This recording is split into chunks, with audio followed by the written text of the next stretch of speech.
write this down. Sorry, we took St. Patrick's Day off because what? Gang. All right. Anyway, sorry. Yeah, we took St. Patrick's Day off because Lupe drank so much that he just could not even. He just couldn't. You know what's funny?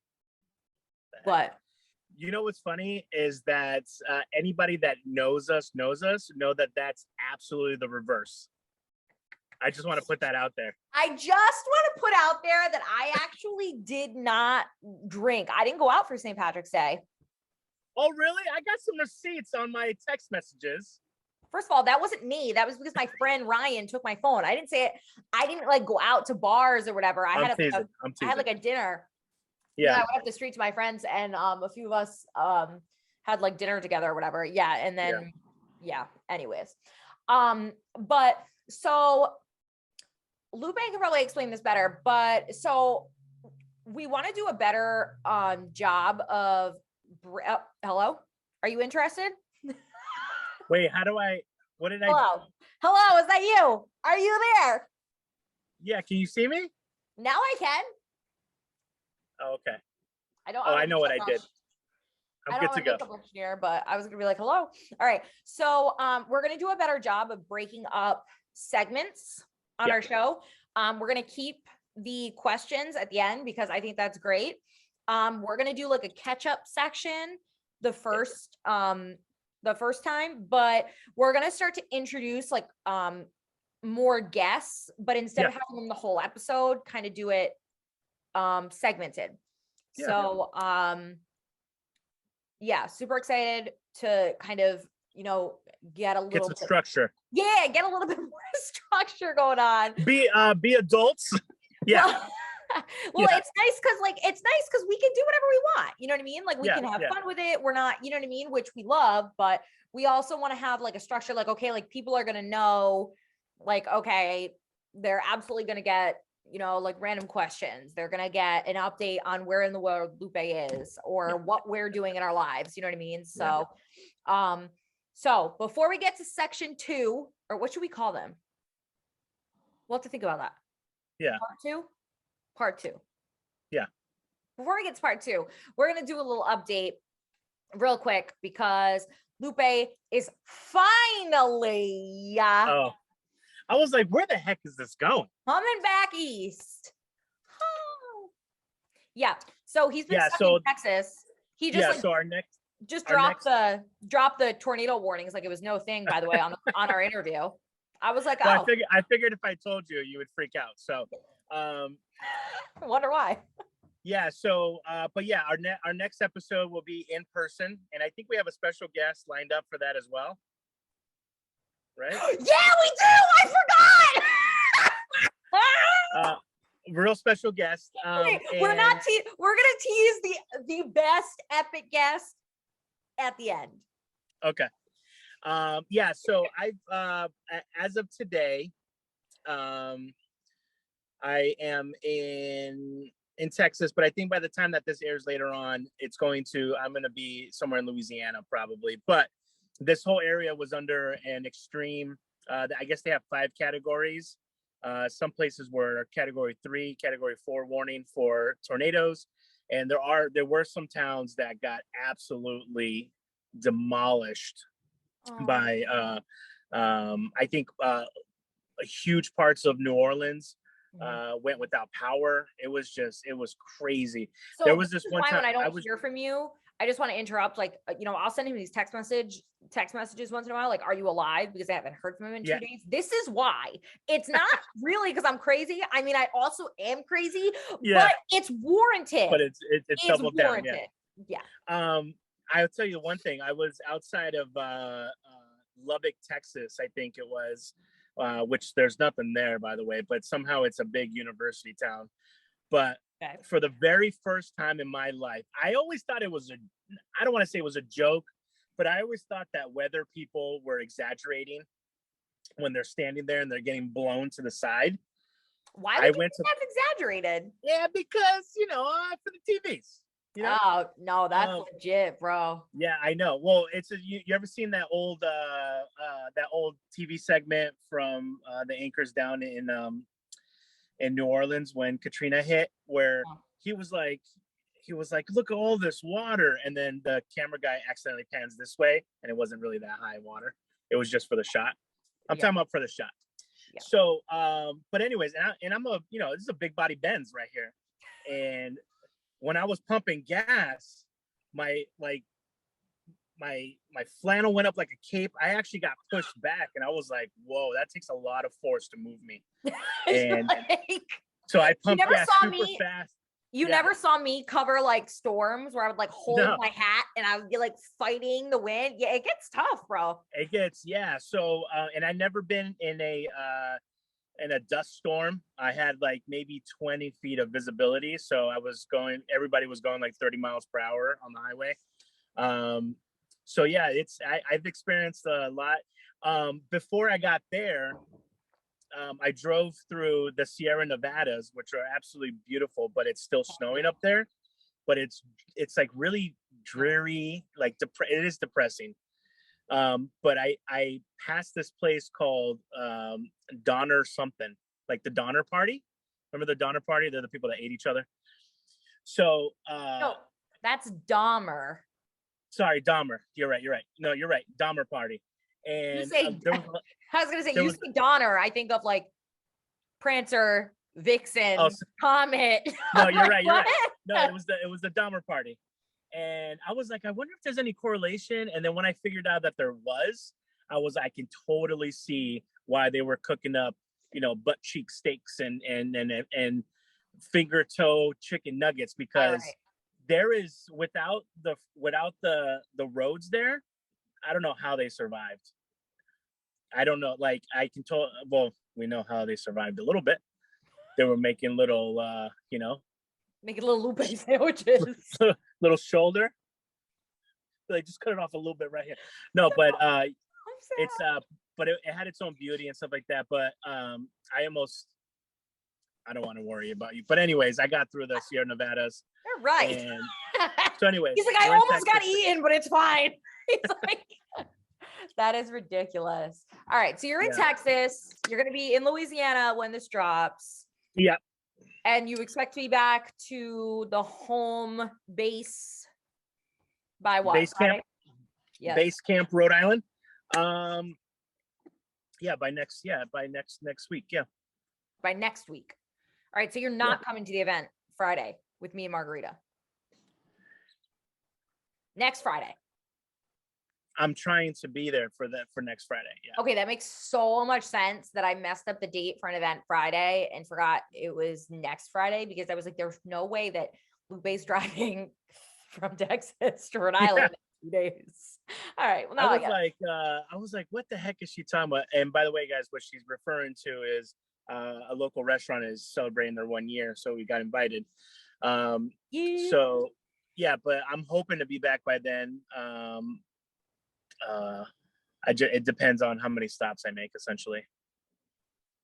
All right. Well, yeah. Safe travels. Don't get eaten and don't get swept up in any tornadoes. We'll keep the bar real low. Thank you. Part of my traveling is going through Florida a little bit. There's nothing going on in Florida right now. Florida always has a natural disaster, don't they? Well, yeah, it's called spring break in Miami right now. That's true. That's true. Yikes. That's been pretty rough. Yeah. But yeah, other than that, no, I don't think there's any impending storms. Yeah. I will say that California was beautiful. I'm glad I stayed back for it. I got to eat at a couple restaurants owned by Clint Eastwood, which was kind of cool. For the third time in my life, I attempted to go to Alcatraz and wasn't able to. Why? COVID? Well, the first time when I was a kid, it was shut down for like renovations. 7-8 years ago, when I went with my ex, we ran out of time, and this go around, there was no tickets. Like they said that the next time there'll be tickets is like next week. So like, You know you guys can buy it for the, huh? The universe is telling you should not go to Alcatraz. Well, here's the thing. It kind of, so I'm a reframer, right? I was like, oh, that sucks. But as we're walking by, there's this little kiosk, you know, those guys that try to sell you tours. And usually it's very like bad. But we decided to take a chance on it. It was $60. It was an hour and a half tour. And what they do, it's in a catamaran, which is, I love catamarans. That's another goal of mine down the road is I want to buy a catamaran and sail around the world for a couple of years. But that's down the road. Tell me that wouldn't be dope. You don't want to go to Italy? Let's go. First of all, you would die. Why would I die? You don't die. No, I'm like thinking of like those like I'm thinking of those like crazy movies where we're getting off topic, where like people like get caught in these like giant storms and like what's that? The perfect storm. There's like radar and you know things like that you have to have and be able to read. Yeah, like I would teach, like I would learn. I wouldn't just go by myself. Right. Side note, anyways, continue. Yeah, so if there's any New England girls that are good with boats and this is what you're looking for in life, I think this is where the roads connect. But anyways, so went there. The catamaran went around Alcatraz, which was beautiful, went underneath the Golden Gate Bridge. We went to Sausalito. Yep. We came back. They had to stop the boat because someone was doing you know those what do they call those where you're surfing but you have your own sail on a which I would never do. They're in the middle of the ocean and they're on a surfboard with a sail. Was that sail surfing? I guess no, parasailing. Is it parasailing? But no, so. It was with the okay, whatever it's called. One of the guys lost his stuff and he was just swimming out there for a long time, so our boat had to stop and like call the Coast Guard. And the Coast Guard went to go rescue him. That was scary. I wouldn't do that. Can you imagine just think about this, right? I would die before I drowned or before I got eaten by a shark. That's the thing. Those are shark-infested waters. Yeah. I would die from a panic attack because my anxiety would kill me because of what could happen. So when you sit there just floating, first of all, it's freezing water. Second of all, your mind starts playing tricks on you. Like you're like, that was an extra wave. Why is there an extra wave over there? And then you look below, you really can't see that far down, but you can see the shadows, like the rays from the sun. I'm getting uncomfortable. It's crazy. I know. I know. I don't go past my knees in the ocean. I don't. Nope. I know. One time I went. This was probably scarred me for life.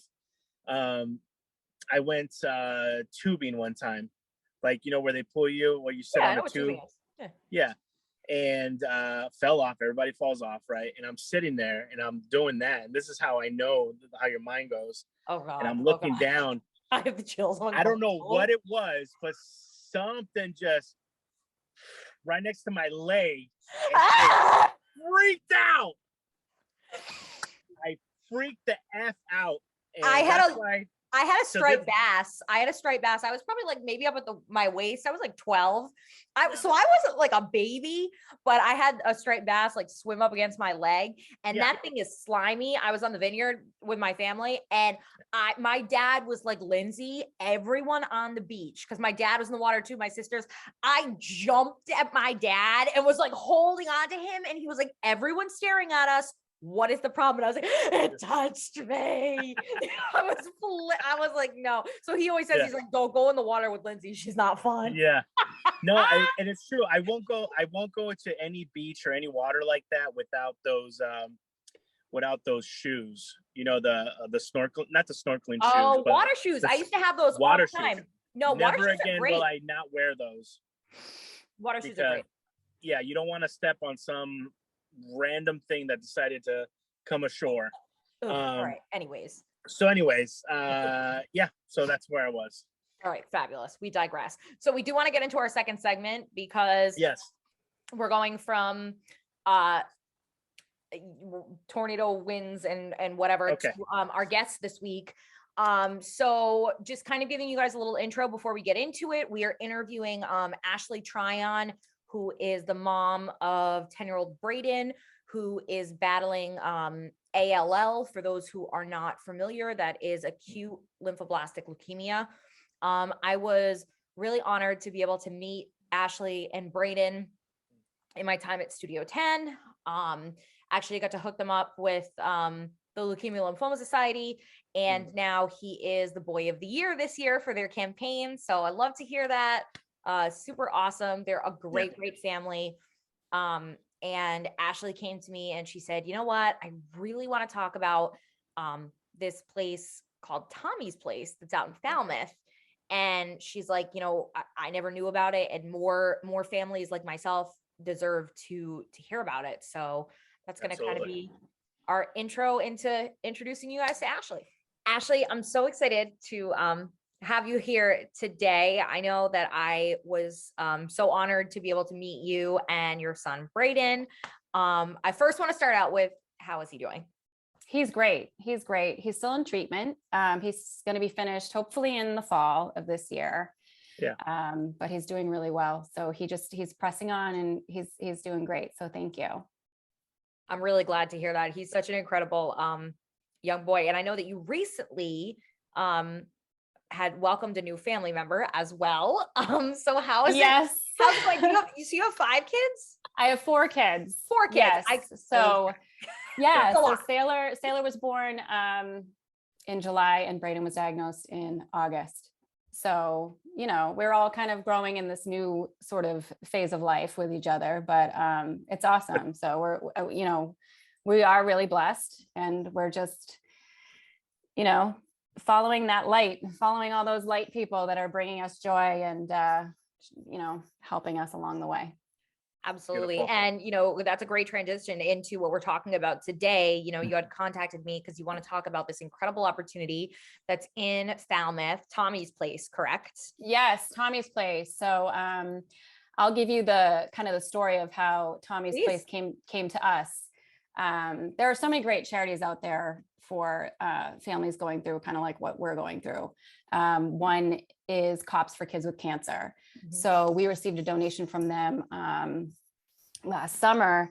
And, you know, one day I received this message from a woman on the board of Cops for Kids. I'd never heard of her. And, you know, we had already done our thing with Cops for Kids. So I was curious. I'm like, oh, this is strange. It was just a random Facebook message that said, hey, my name is so-and-so, give me a call. I'm from Cops for Kids. So I call, and she says, there's a friend of mine just built this place in Falmouth. It's a vacation home, free vacation for families battling cancer. And would you like to go? There's a week open. I said, oh. At first, I'm like, this is strange. Like, is this real? Am I being scammed? You have to do your due diligence. So you're like, who the heck is this? Yeah, right. I'm like, okay. So I said, let me call my husband and I'll get back to you. Mm-hmm. So I called my husband and I said, listen, strangest thing just happened. Do you think we should say yes? Should we do this? He goes, yeah, why not?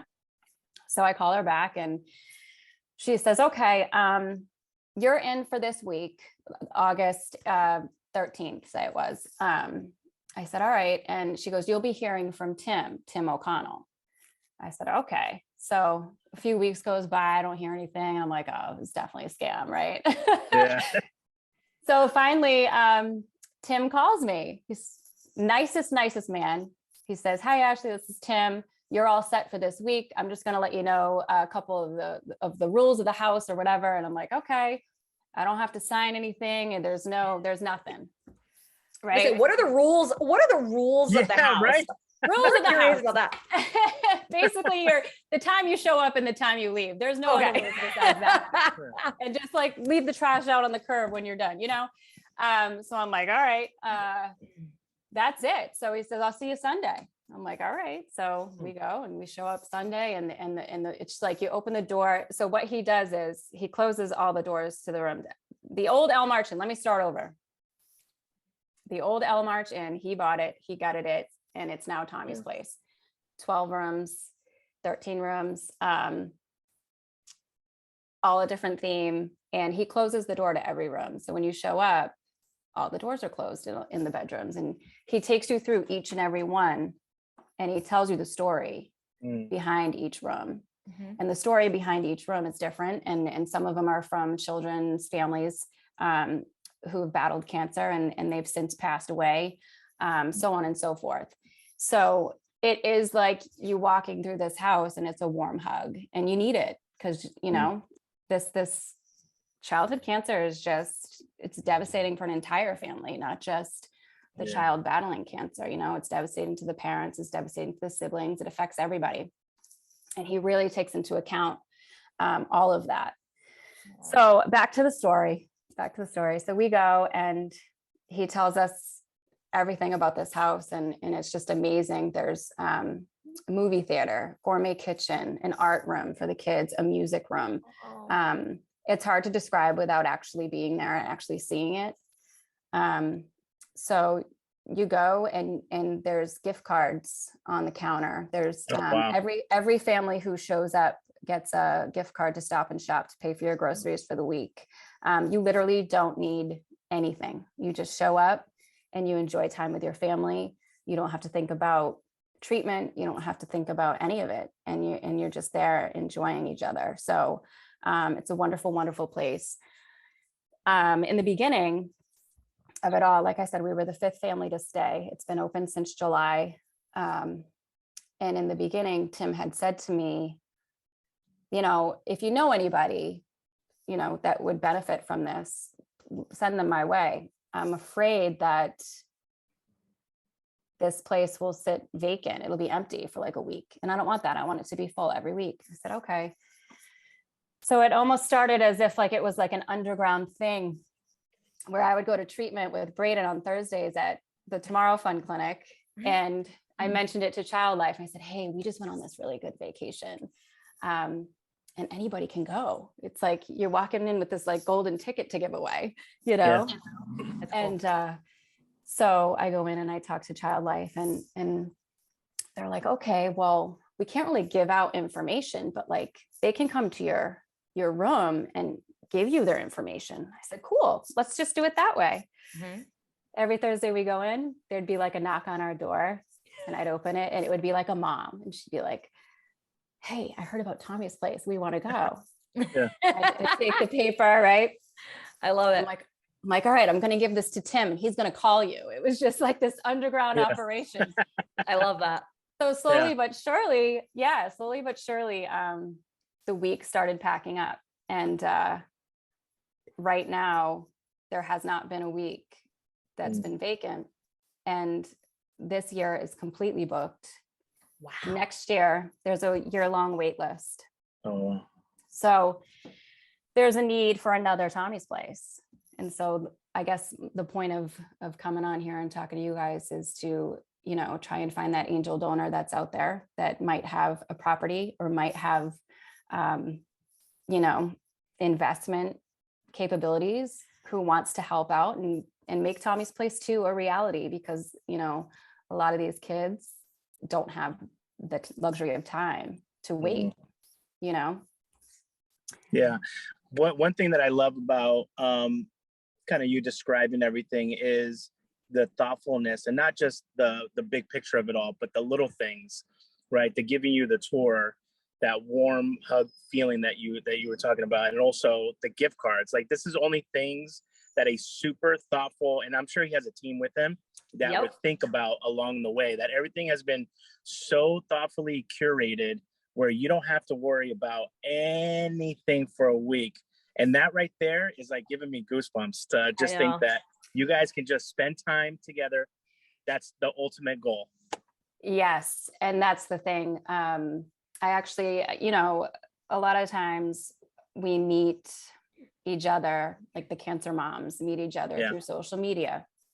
So I had met a woman in Connecticut. Her son was diagnosed the same exact time my son was.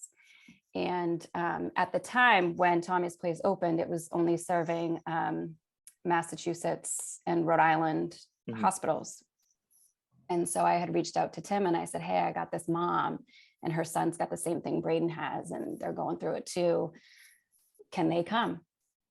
And he says, I'll have to bend the rules. I'll bend the rules for this one. So now we've got Yale Pediatric Hospital, Hasbro, Mass General, Children's, Tufts. There's 8 New England hospitals now that are allowed to go to Tommy's Place. And it's mind blowing how many children are actually out there just in New England who qualify for this, you know?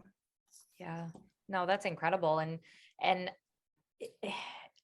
you know, you had said before, you know, they filled up for this year, there's a year waiting list, but something like that to look forward to for a family going through, like for those who, you know, aren't familiar with it, to have something to look forward to that's not so based on your treatment plan is such a relief.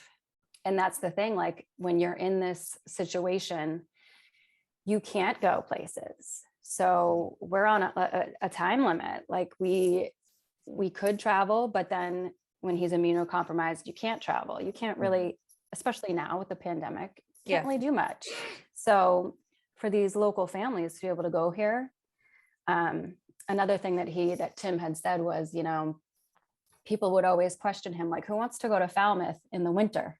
Who wants to go to the Cape in the winter? And sure enough, you know, there hasn't been a week where the house has been empty. People are going in the winter and having a blast. So yeah, I love that. I love. Is there because you were kind of speaking about it like it was a underground club, like kind of like a speakeasy, right? So if there was, you know, and this is the hope of doing this, is someone wanted to get more information, is there a website or is it? There is a website. Yep. Okay, there is. Okay. All right.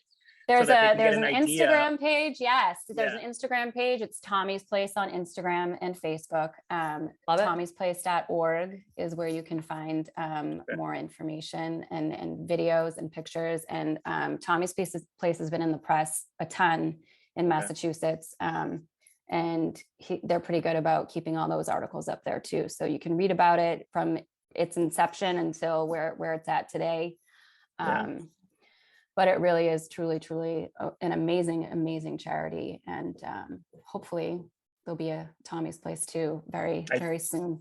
I think there will be. I mean, it's one of those things where like it's amazing that it's filling up fast, but also it's like the need is there for more of it, right? So yeah, for sure, it's kind of this mixed thing. So it is definitely a mixed thing. It's amazing that it's there and that it's filling up, but at the same time it comes with its side of heartbreak too, because it's like, oh my gosh, how can there be this many families that could benefit from this? You know what I mean? How is that even possible? So, and even families that would even think that something like this would even exist in the first place. Right. I talk about that with my husband all the time. You know, this whole thing, pediatric cancer is the number one cause of death by disease for children under 15. I didn't know that until my own child was diagnosed. Right. Yeah. And so I didn't know that the Tomorrow Fund Clinic existed. I didn't know, a lot of people in Falmouth don't even know that Tommy's Place is there, you know? But it is, and it's amazing. So that's incredible. And do they take donations for, okay, I was going to say, because I think a lot of people that see this are really going to, you know, wonder how they can contribute. Maybe they want to buy that Stop and Shop gift card for that family that week. Where can they reach out? They can reach out directly to Tim O'Connell. And I can get you his info too. Okay. Yeah. Great. I'll be honest with you. I want to give Tim a big old hug. He's going to get a big bear hug. You know, it's so incredible. Yeah, it is so beautiful. And it's incredible because he becomes like your uncle. You know what I mean? He becomes like a friend of your family, and he's doing this. I think there's over 30 families that have been able to go. And I'm sure he's gaining all of these friends as well. You know what I mean? Yeah, absolutely. Actually, I was just at a birthday party for my nephew last weekend, and we were at one of those trampoline places. They're super packed, you know, super big, super packed. And I was walking through it with my son, and this woman came up to me and she goes, "Ashley?" And I didn't know who she was. I'd never seen her before in my life. I said, oh yeah. She goes, I'm Kaya's mom. Kaya stayed at Tommy's place the week before we did. Oh. And she recognized me just from social media and Tommy's place social media. And I'm like, I said to Tim, I said, look at how you're connecting. Not only are you connecting with these families and giving to these families, but you're connecting us together. And that's such a big support system for the families that are going through it, because nobody knows unless they're going through it, Going through it, yeah. Yeah, so it's pretty unbelievable. I just want to thank Ashley again for coming on and for sharing this. It's just incredible. Lupe and I were both trying not to cry. Seriously, so deep. And honestly, like, if you guys know of any like rich people that are trying to give away their homes, like, this is it. This is where it should go. All kidding aside, it's a great spot, and we're gonna have all the details in the description, so you guys can figure out how to donate and all that kind of stuff. And also, kind of what I'm thinking too is kind of a sidebar idea too. If if there's any like developers out there or folks that maybe own Airbnbs, right? Maybe they can donate like a few weeks in the house, things like that. So idea. You know what I mean? So kind of have it kind of as a backup system for kind of the overflow families that are looking for weeks, I love that. And then I'm thinking like Tommy's place like becomes national, and like people Airbnb like anywhere, you know what I mean? Like it just has so much potential. I love it. I think so too. So thank you to Ashley. Thank you to Tim O'Connell, who we did not have on here, but we have his information in the description. And really happy to have her as our guest for this week. All right. So on to part 3, which is Cuestiones.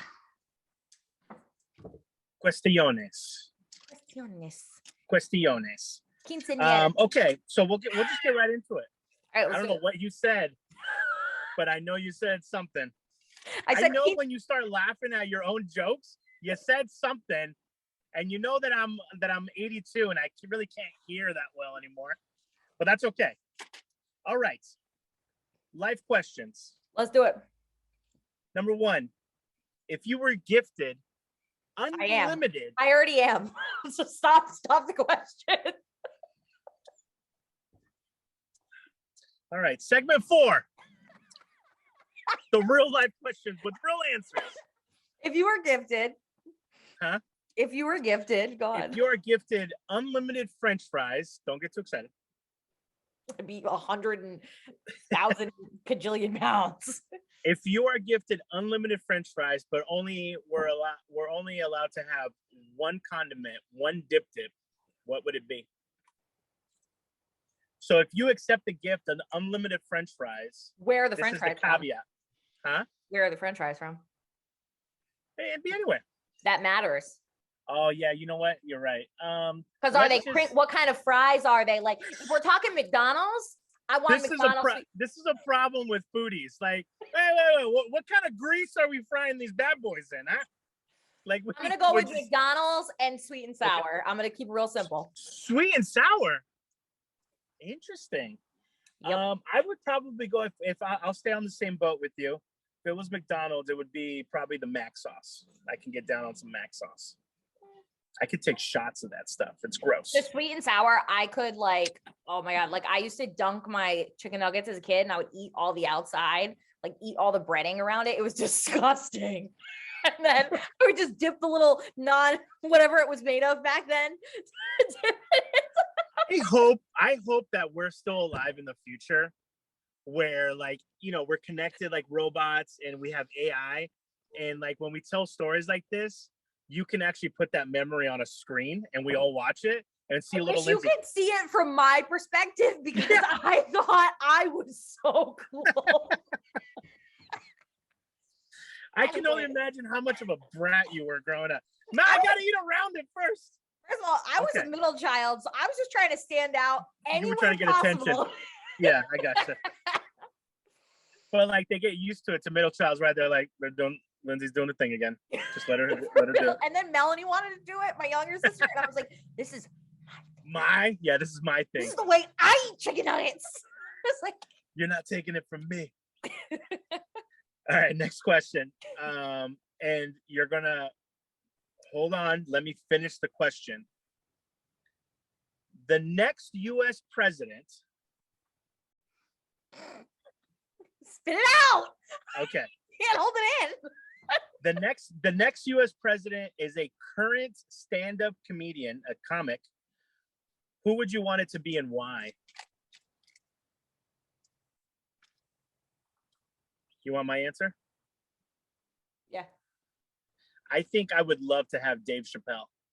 That's who I was thinking, to be honest. Yeah, I think a few weeks ago, Justin and I watched a Dave Chappelle thing, and I love how he puts things, like, just like he's, yeah, it's really interesting. If I had to pick somebody, I would say Dave Chappelle for sure. I think he'd make a great president. Yeah, I do too, for sure. Without getting super political into that. Yeah, right. Yeah, we're gonna period. We're gonna stop right there. Period, queen. Which celeb will you never respect? Ever? I don't think that's fair. I don't think that's a fair question, because there are so many people that would automatically, and this is an assumption because I hear this all the time. People don't respect the Kardashians. And I don't think that's fair. Hold on. Because one, we don't know them. Two, what we see is them playing things up to make money for the camera. So is that honest or disrespectful to us from them? So you're saying that the Kardashians don't respect us? Great answer. I love it. Next question. If your cat, it's entertainment. Okay. You said it's entertainment. You just said that you thought weathermen were faking getting blown in the wind. Do you not respect them for entertainment value? I think sensationalism.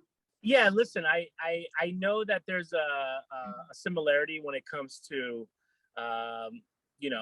one of those big navel oranges and grapefruits, right? But there's a difference.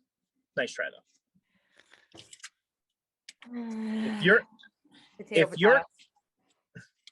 If your cat or dog dies, bye. I'm out.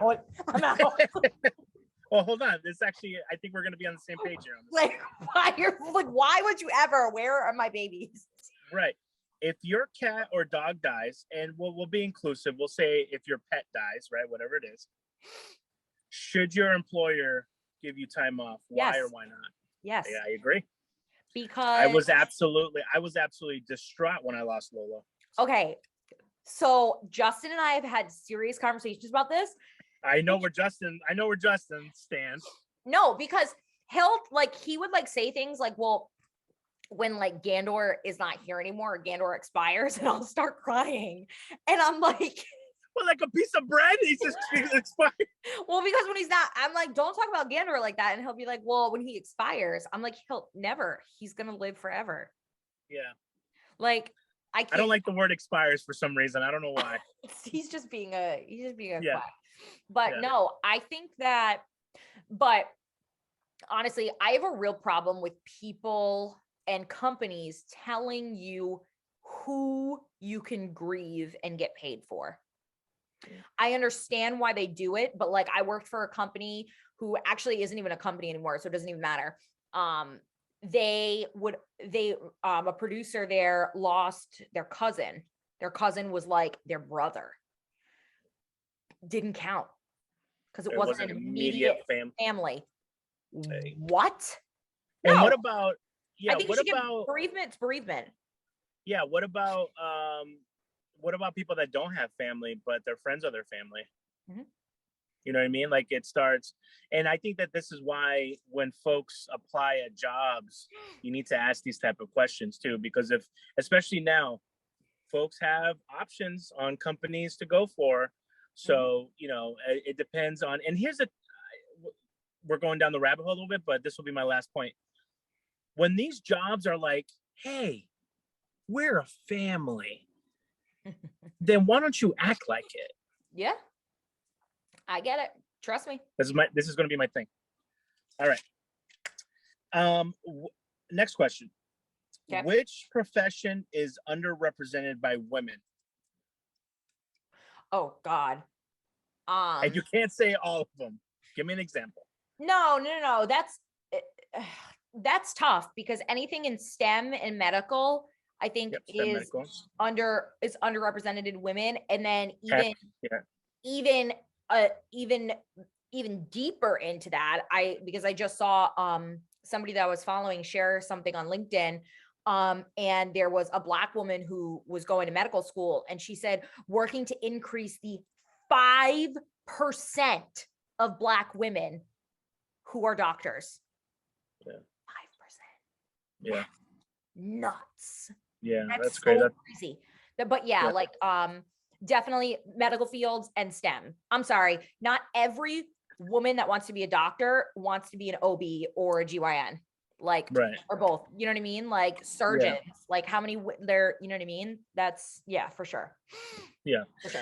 You know, kind of on a anecdotal side, just from what I'm seeing in my traveling, logistics and transportation and trucking. I mean, it's all guys stepping out of those trucks. And I'm like, I think I've seen one woman out of my 30,000 miles I put on this. Now, here's a question. Here's a legitimate question, not to jump down the rabbit hole, but do you think that is because of stigma? Like, do you think that's something that women have a harder time getting into, or do you think that it's less desirable for them? Good question. I followed this this one lady on TikTok who's a truck driver, and she pokes fun at a lot of the reasons why. Sometimes she'll do those videos like, "Why are you a truck driver? It's a man's job." Blah blah blah. Like, so I think it's like a bunch of things at one time, but she loves it. She loves it, and I think it takes it's a certain type of person rather. To be a truck driver, you're on the road like all the time. I know, to be on the road all the time, to sleep in your vehicle. Yeah. Do that. Yeah, it's some wacky people, wacky tobacco. Hey, at least they have a bed. I don't. And another thing too, I follow this other lady who is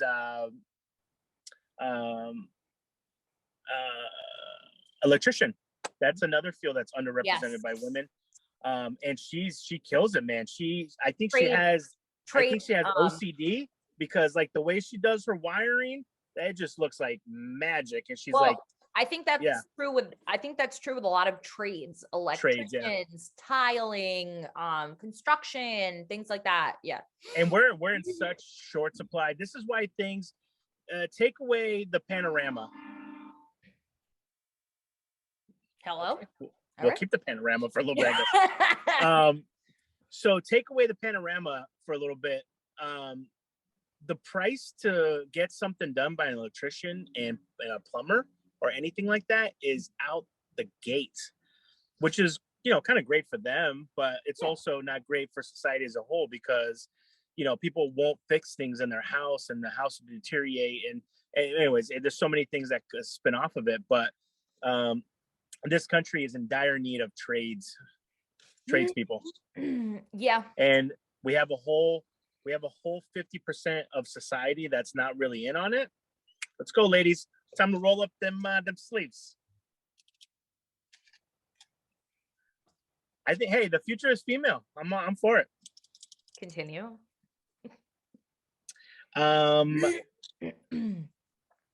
What's considered a cult? I'm sorry, what isn't I was gonna say, you're gonna want to rephrase that to me. Sorry. What isn't considered a cult but feels a little culty? God. How many did you think of this question the other night when I texted you? No. CrossFit. Huh?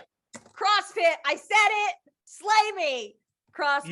You know what I wrote down for my answer? What? The Peloton people. All right. Close enough. Yep. It's like this rich cult, and people who aren't rich but are willing to pay $10,000 a month to lease one out. I'm like, what the heck is going on here? All right. Do we have time for some more questions? How are we doing on time? Yeah. Go for one more. One more. All right. Oh my God. You're only going to let me pick one. Go for one more. That was my paging sound. It was really bad. We need to work on that. Yeah. Please don't ever do that again. Okay. You ready? Shoot. Last one. When the nukes start falling down, this is end of days question. You ready? When the nukes start falling down, just where's my raining all over. boyfriend when you need him? When He would when know they're just- exactly. He would know exactly what to do. He's a doomsday prepper. You don't know what I'm about to ask though. Ugh. And by the way, if they're falling everywhere, it doesn't matter. All right, I'll start from the beginning. When the nukes start falling, what song are you turning on one last time? That's a hard question, right? And don't do so. I know it. Never mind. What? No, because I know you. It would probably, so there would be two moods. Am I trying to go out with like a bang, like I took a pill on Ibiza, or am I trying to like go out with like some like Adele, someone like you, like maybe one day I'll find another Earth. Like it would be dramatic. Either way, it would be super dramatic. Be like, there's no gold in this river. Yeah. Yeah, so that's great. I would put on some sort of hymn. Oh. Oh, for Jesus. That makes sense too. But No, like, put it on a hymn. Adele is close enough. Like policy. easy on me. I could be singing like, please Jesus, take it easy on me when you. I feel like I feel like. Yeah, you're right. Are you in the mood where like you just want like a nice like dark song? Yeah. That's just like with the mood. Like this Or is you the like end. going out, like you don't know. Depending I don't even smoke, but I think I would light up a cigarette and just. Oh, I would. This is all gonna happen. I called it. You know, or do you want to be like? You wouldn't like smoke weed?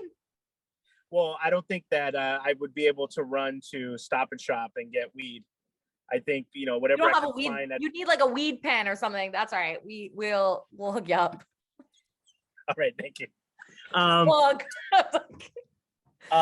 Yeah, so it would just be, or do you want to like hype out and just rip a bunch of shots and just be like, all right, hey, it was our turn, we messed it up. Like you just start like blasting some like hood, like, and just I mean, I could see myself doing that too. Yeah. So, all right, guys, that's this edition. All right, and we have to tease before we leave that next episode. We are really excited because, drum roll please, we're gonna have my mom on. Oh wait, Nancy. Yeah, I know. I thought a tease was like a clue. I didn't think you were going full, like you went like second base there. That's more than a tease. We're not telling them what we're talking about. Oh, I guess so. All right, we have to work on our definitions. In my head, I'm going. I'm thinking of like, Jesus. I don't know what I was thinking, but okay. I don't know what you're thinking either. So if you guys have any questions that you want to ask my mama Ida Luca about Lindsay and how difficult she was to raise. All right. These are the questions that you're going to want to ask. I was an angel child. Yeah, so was Lucifer. We'll end it there. He was an angel. Hey guys, thanks for joining us. Write this down. Yeah. Send us your questions for my mom next week if you have any. Not about me, but maybe different ones. Yeah. All right. Little do you know, I've already been talking to your mom. It's going to be a whole Q&A on Lindsay Ida Lucas. I'll leave. I'll straight up just leave. Yeah, you're sitting in the middle. Nice try.